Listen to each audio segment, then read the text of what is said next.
पंडित दीनदयाळ उपाध्याय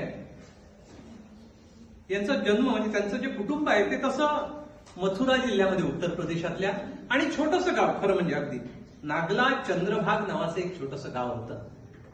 आणि त्या ठिकाणी 25 सप्टेंबर 1916 जन्म झाला आणि 11 फेब्रुवारी 1968 त्यांचं निधन झालं. केवळ 52 वर्षांचं आयुष्य आहे. केवळ म्हणू आपण, आता तर आयुष्याची सीमा खूप वाढलेली आहे.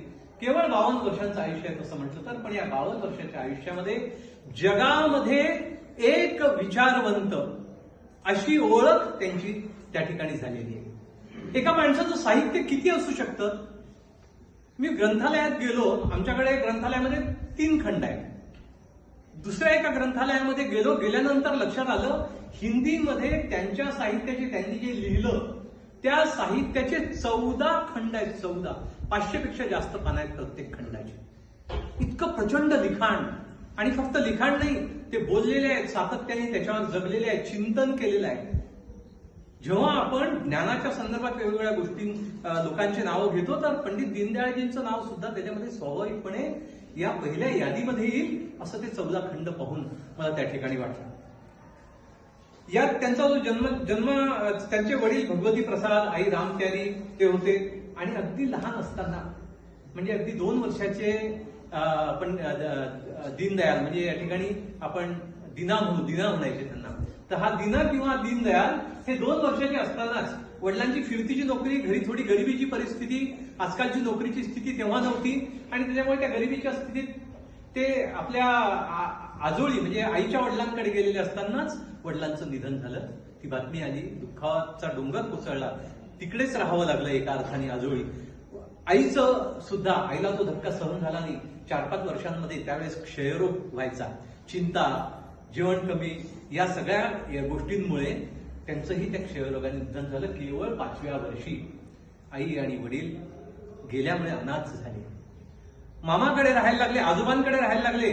आजोबा सुद्धा ते 10 वर्षाचे असतानाच वारले. असं करत करत मग ही शाळा, तिथून गावात 4थी शाळा नाही, दुसऱ्या गावाला गेले. त्या ठिकाणी गेल्यानंतर मामाचा मुलगा आणि ते असं 2 जण शिकायचे. मामाच्या मुलाजवळ पुस्तकं, यांच्याजवळ कोणतंही शैक्षणिक साहित्य नाही. तो दिवसभर त्यांनी अभ्यास केल्यानंतर जेव्हा केव्हा त्याला करायचा, रात्री जागून अभ्यास करायचा. अशा पद्धतीने दीनदयाळांनी अभ्यास केला शाळेचा.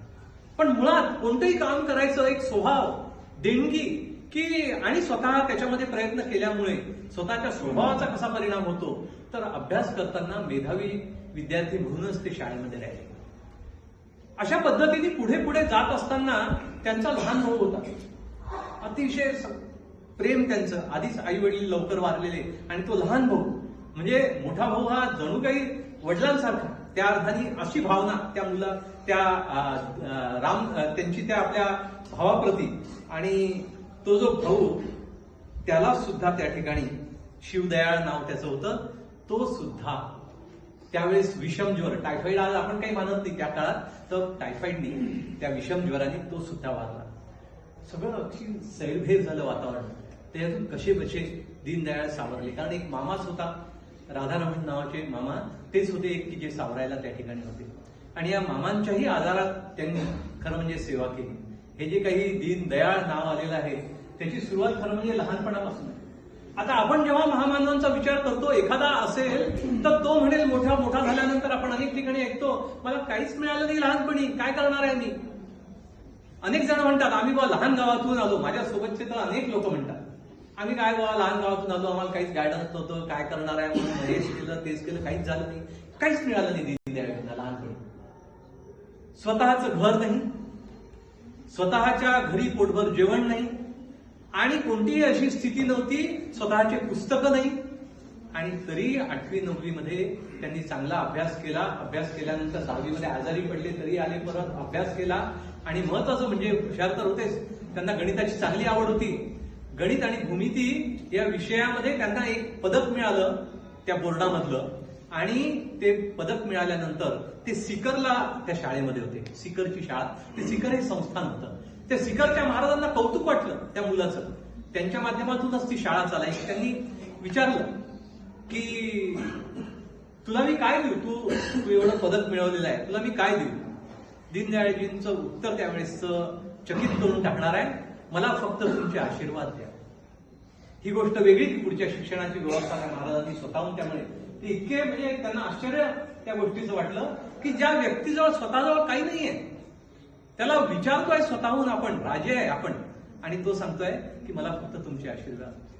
अशा पद्धतीचं व्यक्तिमत्व त्यांचं घडत होतं, बनवत होते ते आणि पुढे पुढे ते त्या ठिकाणी चाललेले होते. आणि ही जी प्रश्नपत्रिका उत्तरपत्रिका त्यांची होती भूमितीची ती पुढे एक आदर्श उत्तरपत्रिका म्हणून काही वर्ष बोर्डाने अजमेर बोर्डाने त्या जपून त्या ठिकाणी ठेवलेली होती. आता याचा अर्थ आपण असं लगेच असा काढू शकतो की खूपच हुशार होते व पहिलेपासूनच असं नाहीये. कोणतंही काम करायचं ते एकाग्रतेने करायचं, शरीर आणि मन एका ठिकाणी लावून पूर्ण एकाग्रतेने काम करायचं हा दीनदयाळचा स्वभाव होता आणि तो स्वभाव त्यांनी कायम आयुष्यभर ठेवला. आणि त्याच्यामुळेच एवढे जे 1500 मी म्हटलं की ते 500 पेक्षा जास्त पानांचे 14 खंड तयार झाले त्याचं कारण या परिश्रमांमध्ये आहे असं आपल्याला दिसतं. इंटरमध्ये त्यांनी चांगली कामगिरी केली. त्या ठिकाणी आपल्या बिर्लांचं पिलानी संस्था, आज आपण बिट्स पिलानी ज्याला म्हणतो, तर तशी पिलानी संस्था तिकडे पण होती. या पिलानी संस्थेमध्ये त्यांनी त्या ठिकाणी पुढचं शिक्षण घेतलं. तिथेही ते त्यांना त्यांची चांगली गती होती. त्यांना तेव्हा इंटरची परीक्षा म्हणायची, म्हणजे आज आता 12वी आहे त्या काळात 11वी इंटर, तर ते जे असायचं त्या इंटरमध्ये 11वीच्या मॅट्रिकच्या नंतर म्हणजे 12वीच, तर त्या इंटरच्या परीक्षेमध्येही त्यांनी चांगलं दैदिप्यमान यश संपादन केलं आणि त्याच्यामुळे त्यांना बिर्लाजींनी त्या ठिकाणी घनश्यामदास बिर्ला हे त्यावेळेस प्रमुख होते, त्यांनी सांगितलं ऑफर दिली की तुम्ही लगेच नोकरी इथे जॉईन करू शकता. खरं म्हणजे घरची गरिबी, मामा मामींच्या आधारावर शिक्षण चाललेलं, पण दीनदयाळजींनी ठरवलेलं होतं की मी शिक्षण पूर्ण करूनच नोकरी करेन. आणि म्हणून ते महाविद्यालयामध्ये त्यांनी प्रवेश घेतला आणि महाविद्यालयामध्ये तिथूनही त्यांना बिर्लाजींनी एक स्कॉलरशिप दिली. म्हणजे पुढचं शिक्षण त्यांचं 10वी पासूनचं पुढचं सगळं हे या स्कॉलरशिपवर, शिष्यवृत्तीवर हे त्या प्रकारचं होत होतं. आणि त्यामुळे त्या सगळ्या याच्यातून जात असताना ते कानपूरला ज्यावेळेस आले त्यावेळेस त्यांचा परिचय हा त्या ठिकाणी राष्ट्रीय स्वयंसेवक संघाशी झाला. एक वेगळा स्पर्श त्यांना झाला आणि हा झाल्यानंतर त्यांनी त्या ठिकाणी ते काम करायला सुरुवात केली. तिथला एक प्रसंग फार बोलका आहे. स्वभावाची ठेवण कशी असू शकते आणि अनेक लोक जे म्हणतात वेगवेगळे कारणं काढतात, त्या कारणांमधून कसं बाहेर पडता येतं हे दीनदयाळजींचं उदाहरण आहे. तेवढं एक उदाहरण सांगतो. तसे अनेक उदाहरणं आहेत, ते अगदी थोडक्यात सांगेल की एकदा भाजी आणायला ते आणि त्यांचे मित्र हे एका ठिकाणी गेले आणि जी काय 1 पैशाची भाजी वगैरे त्यावेळेस यायची, तर हा 1 पैसा तेवढी ती भाजी त्यांनी घेतली. परत येत असताना अचानक आल्यानंतर परत दीनदयाळजींना आठवलं की अरे त्यांनी खिशातला पैसे काढला, त्या या माझ्या खिशामध्ये एक मोठा पैसा आहे होता, तो आता दिसत नाहीये. म्हणजे त्या भाजीवाल्या आजीला बहुतेक खोटा पैसा गेला. दीनदयाळजी परत गेले. तिथे परत जाऊन त्या आजीबाईंच्या तिथे त्यांनी सांगितलं की असं असं झालेलं आहे. आजी म्हणे बरं बाबा तू सांगितलं ना, बरं झालं, आता कुठे शोधणार आहे त्याच्यात, जाऊ दे म्हणे. नाही म्हणे मी शोधतो. स्वतः त्यांनी तो पैसा शोधला, परत घेतला आणि जो खरा पैसा द्यायचा एक तो त्या ठिकाणी दिला.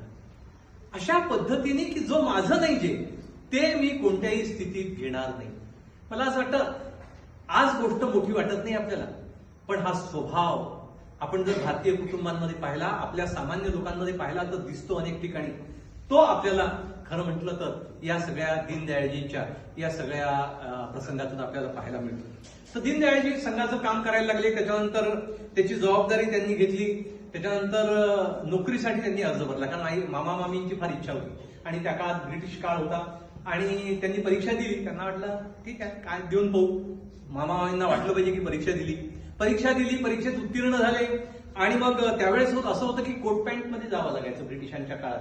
कोणतीही सरकारी नोकरी करायची असेल क्लरिकल पासूनची तरी कोट पॅन्ट मध्येच इंटरव्ह्यूला जावं लागायचं. पैसे नव्हते. मावशीनी पैसे दिले किंवा मामीनी पैसे दिले असं काहीतरी झालं. ते पैसे घेतले आणि त्यांची जी इच्छा होती एका अर्थाने तेच झालं. त्यांना काही अजिबात इच्छा नव्हती ते कोट पॅन्ट शिवण्याची. टेलरनी दगा दिला, आजही देतात. तर त्यांनी दगा दिला आणि शेवटच्या दिवशीपर्यंत काही कोट पॅन्ट तयार झालं नाही. दीनदयाळजींना आनंद झाला, चला बरंच झालं, गेले आता तर काही आपली निवड होणारच नाही. कोट पॅन्ट नाही घातलेलं, आपण नियम पाळला नाही, ब्रिटिशांचे नियम सगळे असे आहेत. गेले, मुलाखत दिली. तर मुलाखतीला गेल्यानंतर त्या ठिकाणी लोकांनी टिंगल-टवाळी केली. कारण एकच व्यक्ती तिथे असा होता की जो कुर्ता पैजामा आणि टोपी किंवा अशा पद्धतीचा वेश त्यांचा होता. त्यामुळे त्यांनी एकाने त्याच्यावर टिप्पणी केली, कॉमेंट केली, आपण म्हणतो कॉमेंट केली की ये देखो पंडित जी आए हैं, अब क्या यहाँ पूजा पाठ करेंगे. आणि हे जे पंडित जी नाव आहे की जे टिंगल टवाळीने घेतलं गेलं, ते आयुष्यात त्यांची पदवी बनलं.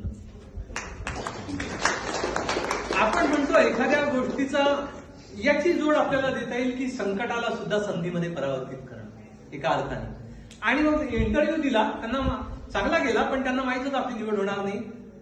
आणि योग पहा, इंटरव्ह्यू इतका चांगला गेलेला, मुलाखत इतकी चांगली गेलेली होती की यादीमध्ये पहिल्या क्रमांकावर त्यांचं नाव त्या ठिकाणी होतं. पण मग त्यांनी नोकरी करण्याचा त्यांचा अजिबात विचार नव्हता. त्याआधीच त्यांचा निश्चय झालेला होता, हे जीवन देशासाठी. त्यांनी मामाला पत्र लिहिलं, असं असं झालेलं आहे, पण मी नोकरी करणार नाहीये. मी ठरवलेलं आहे की मला संघ क्षेत्रामध्ये प्रचारक म्हणून जायचं आहे आणि जे काही देशासाठी काम करता येईल ते करायचं आहे. तुम्ही बघा, प्रतिकूल परिस्थिती, घरी फारशी